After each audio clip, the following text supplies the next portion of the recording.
کیا خوبصورت تھی وہ زندگی جب ہم ہر طرح کی فکر سے آزاد تھے۔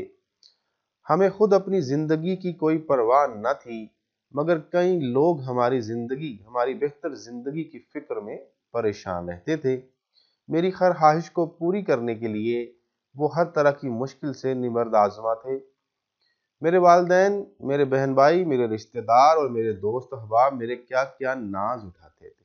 واہ، کیا خوب تھا وہ زمانہ جب باپ کے کاندھوں کی سواری میسر آتی تھی، جب ماں اپنی آغوش میں گہری نیند سلاتی تھی، شفقت و محبت جو بڑے بہن بھائیوں سے حاصل تھی۔ ہر کوئی مجھے بہلاتا تھا اور خوب کھلاتا پلاتا تھا۔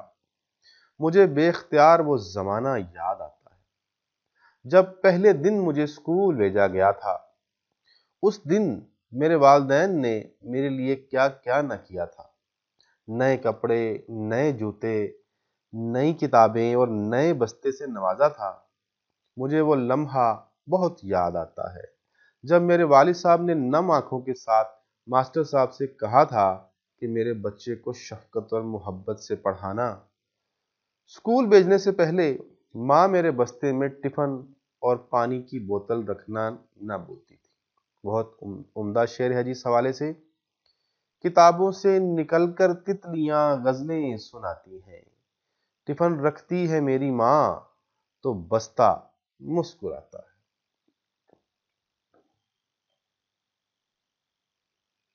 ہمارا بچپن دیہات میں گزرا۔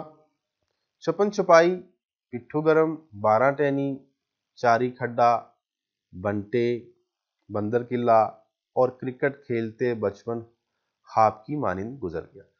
تو عزیز طلبہ و طالبات، یہ کچھ دیسی کھیلیں ہیں جو اکثر چھوٹے جو شہر ہوتے ہیں، قصبے ہوتے ہیں یا گاؤں ہوتے ہیں، وہاں پہ بڑے ذوق و شوق کے ساتھ کھیلی جاتی ہیں۔ اور میں کوشش کروں گا کہ کچھ جو ایسی کھیلیں ہیں ان میں ان کی کچھ تصویری جھلکیاں بھی آپ کو دکھا سکوں، تاکہ آپ اچھی طرح سے جان لیں۔ وہ بچے جنہوں نے یہ گیمز نہیں کھیلی، ان کو بھی اس کا اندازہ ہو جائے۔ یہ بنٹے تو خیر عام سی بات ہے، سب کو پتہ ہے۔ بندر قلعہ جوتوں سے کھیلا جاتا تھا۔ چاری کھڈا یہ بھی ایک 12 کٹال کی طرح گیم ہوتی ہے۔ 12 ٹینی یہ بھی ایک زمین پر اس کو لوڈو کی طرح نقش بنا کر کھیلا جاتا ہے۔ پٹھو گرم بھی کچھ پتھروں کو اوپر تلے رکھ کر ایک ٹینس بال کے ساتھ ان کو ہٹ کیا جاتا ہے، اور پھر ایک دوسرے کو یہ بال جو ہے وہ ماری جاتی ہے اور ان پتھروں کو واپس رکھنا ہوتا ہے۔ چھپن چھپائی تو چھپنے کا کھیل ہے، یہ تو عام سی بات ہے۔ تو آگے بڑھتے ہیں جی۔ آپ میں سے بہت سارے بچوں نے یہ جو کچھ کھیل بتائے گئے ہیں، دیسی کھیل، یقیناً ان کو کھیلا ہوگا۔ جب اسکول جانا شروع ہوئے تو لکڑی کی تختی، لوہے کی سلیٹ، سیاہی کی دوات، سیاہ اور سفید سلیٹیاں، تختی کو لگانے کے لیے کچی مٹی یعنی گاچی، سرکنڈوں سے بنے ہوئے کچھ قلم اور کچھ کتابیں، یہ سب کچھ گھر میں سلے ہوئے کپڑے کے ایک بستے کا مخزن ہوتا تھا۔ تو عزیز طلبہ، آپ میں سے بیشتر جدید دور کے یعنی ایک نئی جنریشن ہے، تو یہ جتنی چیزیں ہیں یہ آج سے 20-25 سال پہلے، 30 سال پہلے تک بھی ہوتی تھی، جبکہ سرکاری جو اسکول ہوتے تھے اور پرائیویٹ اسکول جو تھے وہ ان کا نام و نشان نہیں تھا۔ تو اس طرح جو ہے ہم بھی کسی حد تک ان چیزوں سے مستفید ہوئے ہیں، اور ہم سے پہلی جو نسلیں ہیں وہ تو بہت ہم سے بھی زیادہ انہوں نے ان سے فائدہ اٹھایا ہے۔ تختی لکھنا خاص طور پر قلم کے ساتھ، اور یہی وجہ ہے کہ آج کے بچوں کی جو لکھائی ہے، جو ہینڈ رائٹنگ ہے، وہ اب پہلے جیسی نہیں رہی۔ جو بچے تختی لکھتے رہے ہیں، ان کی جو لکھائی ہے وہ یقیناً دوسروں سے زیادہ بہتر ہے۔ تو آگے بڑھتے ہیں۔ تختی پر سیاہی کے ساتھ قلم سے لکھ کر استاد کو دکھاتے، اور پھر تختی کو دھو کر اس کے اوپر گاچی لگا کر دھوپ میں خشک کرتے کرتے کافی وقت گزر جاتا تھا۔ تو یہ ایک لکڑی کی تختی ہوتی تھی جس پر قلم سے اور سیاہی کے ساتھ لکھا جاتا، اور پھر جس طرح بورڈ کو ڈسٹر سے جھاڑن سے صاف کر دیا جاتا ہے، بالکل اسی طرح اس تختی پر گاچی کو ملا جاتا تھا، اور اس پر جو لکھی ہوئی جو تحریر ہوتی تھی اس کو مٹانے کی کوشش کی جاتی تھی، اور پھر دوبارہ اس پر لکھا جاتا تھا۔ تو فی زمانہ جو ہے یہ مستعمل نہیں ہے، لیکن جن بچوں نے اس کو استعمال کیا ہے یقیناً وہ اس کی قدر و قیمت جانتے ہوں گے۔ اس وقت شاید دنیا کا سب سے مشکل کام روز صبح سویرے اسکول جانا لگتا تھا، اور اسکول سے چھٹی کے دن تو عید کی سی خوشی ہوتی تھی۔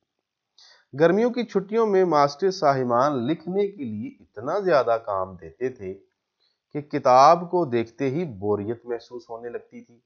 درختوں کی چھاؤں میں بیٹھ کر اسکول کا کام کرنے کی غرض سے چارپائی لے کر کھیتوں میں جاتے، لیکن وہاں جا کر کتاب کھول کر بھی نہ دیکھتے، اور کھیتوں میں اپنے مالٹے کے باغ، آم، جامن اور امرود کے درختوں کی پرسکون چھاؤں میں بیٹھے کھیلتے کھیلتے سارا دن گزار دیتے۔ جب گرمیوں کی چھٹیاں ختم ہونے کو قریب ہوتی، یہ سوچ کر ہی رونگٹے کھڑے ہو جاتے تھے کہ اسکول کا کام نہ کرنے پر ماسٹر صاحبان بہت پٹائی کریں گے۔ آخری 20-25 چھٹیوں میں دن رات ایک کر کے اپنا کام مکمل کرتے۔ کچھ بڑے ہوئے تو کرکٹ کی ایسی لت پڑی کہ اسکول سے آنے کے بعد جتنا وقت بھی فارغ ملتا وہ گیند بلے کے ساتھ ہی گزرتا تھا۔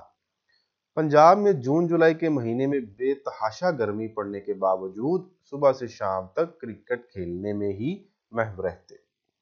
ایک بڑا عمدہ شعر ہے جی، بچوں کے چھوٹے ہاتھوں کو چاند ستارے چھونے دو، 4 کتابیں پڑھ کر یہ بھی ہم جیسے ہو جائیں گے۔ تو بچپن جو ہے ایک ایسی عمر ہے کہ جس میں کسی قسم کی کوئی فکر، کوئی ذمہ داری نہیں ہوتی، اور جب یہی بچے پڑھ لکھ جاتے ہیں، 4 کتابیں پڑھ جاتے ہیں، عملی زندگی میں قدم رکھتے ہیں اور ذمہ داریوں کا بوجھ اٹھانا پڑتا ہے، تو پھر وہ بچپن کی عادات، وہ بچپن کی معصومیت، وہ بچپن کے کھیل، وہ سب ترک کرنے پڑتے ہیں۔ بچپن وہ قیمتی متاع ہے جس کے کھو جانے کا غم ہر انسان کو رہتا ہے۔ انسان دنیا میں چاہے کتنی ہی نعمتیں حاصل کر لے، وہ بلند سے بلند مقام و مرتبے پر ہی کیوں نہ ہو، مگر بچپن کا رنگ برنگ دور اسے کبھی نہیں بھولتا۔ دل و دماغ پر چھایا ہوا اس کا بچپن ایک سنہری دور کی طرح جگمگاتا رہتا ہے۔ وہ جب کبھی اس دور کو یاد کرتا ہے تو اس زمانے کی دمکتی چمکتی رنگین یادیں آنسو بن کر بہہ نکلتی ہیں۔ انگریزی کے مشہور شاعر جان ملٹن نے تو بچپن کو جنت گمشدہ یعنی کھوئی ہوئی جنت کہا ہے۔ بچپن کی حسین یادیں تا عمر انسان کے دل و دماغ کے نہہ خانوں میں جگمگاتی رہتی ہیں۔ بچپن کہنے کو تو صرف 4 حروف ہیں، لیکن ان حروف میں خدا جانے کیا کچھ چھپا ہے۔ معصومیت، نادانیاں، اٹکیلیاں، حماقتیں، بے وجہ ضد اور بے شمار دلچسپ، دلکش اور دلربا یادیں۔ اسکول ہوم ورک نہ کرنے پر امی ابو کی شفقت بھری ڈانٹ ڈپٹ، مار پڑنے پر والدین سے ناراض ہو جانا اور پھر ان کا پیار سے منانا، اپنی مرضی کی کوئی چیز فوری لانے کی ضد کرنا، چیز نہ آنے پر اسکول نہ جانے کی دھمکی دینا، اپنی کوئی نئی چیز آنے پر تفاخرانہ انداز میں سب کو دکھانا، بہن بھائیوں کا آپس میں چھوٹی چھوٹی باتوں پر لڑ پڑنا اور پھر کچھ ہی دیر میں صلح کر کے اکٹھے کھیلنے لگ جانا، گرمیوں کی چھٹیوں میں ننیال جانے کے لیے خوشی خوشی تیاری کرنا، نانا ابو کی انگلی پکڑ کر باہر گھومنے جانا، نانی اماں کا دیر دیر تک کہانیاں سنانا، سارا دن کھیلتے رہنا، گھنٹوں گھنٹوں تتلیاں پکڑنے کی کوشش کرنا، ریت کے گھروندے بنا کر خود ہی انہیں ختم کر دینا، کاغذ کے جہاز بنا کر اڑانا اور کاغذ کی کشتیاں بنا کر بارش کے پانی میں چلانا، بارش کے بعد چھت پر چڑھ کر چڑیوں کو دانہ ڈال کر پکڑنے کی کوشش کرنا، اور اسی قسم کی بے شمار یادیں انسان کی زندگی کا حصہ بن جاتی ہیں جسے بھلانا انسان کے بس میں نہیں۔ شاعر نے کیا خوب کہا ہے، یہ دولت بھی لے لو، یہ شہرت بھی لے لو، بھلے چھین لو مجھ سے میری جوانی، مگر مجھ کو لوٹا دو بچپن کا ساون، وہ کاغذ کی کشتی، وہ بارش کا پانی۔ عزیز طلبہ، یہ جو کلام ہے، جو میں نے ابھی 2 شعر پڑھے ہیں، یہ کلام جو ہے یہ جگجیت سنگھ اور چترا سنگھ کی آواز میں اس کو گایا بھی گیا ہے۔ آپ یوٹیوب پر اس کو تلاش کر کے سن سکتے ہیں۔ بچپن میں ذرا ذرا سی بات پر دوستوں سے ناراض ہوتے، لیکن کچھ ہی دیر بعد کسی بہانے دوبارہ ایک ساتھ کھیلنے لگتے، اور پھر انہی دوستوں سے جن کے ساتھ کچھ دیر پہلے لڑائی ہوئی تھی، کھیل میں اس قدر مگن ہو جاتے کہ کھانا پینا اور اپنے گھر جانا بھی بھول جاتے تھے۔ گھر سے ملنے والے جیب خرچ سے اگر کھانے کی کوئی چیز خریدتے تو ہرگز کنجوسی سے کام نہیں لیتے تھے، بلکہ اس چیز میں سے کچھ ہی خود کھاتے اور باقی اپنے دوست کو دے دیتے تھے۔ بچپن میں جیبیں تو پیسوں سے خالی ہوتی ہیں، لیکن دل دولت محبت سے لبالب بھرے ہوتے ہیں۔ نہ کسی کو دولت کے انبار لگانے کی ہرس ہوتی ہے، اور نہ ہی کوئی اپنے مستقبل کو روشن کرنے کے لیے دوسروں کا مستقبل تاریک کرتا ہے اور اپنے فائدے کی خاطر دوسروں کو نقصان بھی نہیں پہنچاتا۔ بچپن دشمنی، کینہ، بغض، حسد، تکبر، لالچ اور ان تمام برائیوں سے دور ہوتا ہے جو انسان سے خوشیاں چھین لیتی ہیں۔ بچپن ایسی ہی معصوم یادوں سے عبارت ہے، اسی لیے تو بچوں کو فرشتہ کہا جاتا ہے۔ ہر قسم کے دکھلاوے، خود پسندی، خود نمائی سے بالکل پاک زندگی، نہ جاہ و جلال کا شوق اور نہ شہرت کی طلب، نہ دنیا کی تنقید کی فکر اور نہ اپنی رسوائی کا خوف۔ والدین سے جو مطالبہ کیا رو رو کر پورا کروا لیا، لیکن بڑا ہو کر تو انسان رسوائی کے خوف سے ایک آنسو بھی نہیں بہا سکتا۔ بقول شاعر، اب تو ایک آنسو بھی رسوا کر دیتا ہے، بچپن میں جی بھر کے رویا کرتے تھے۔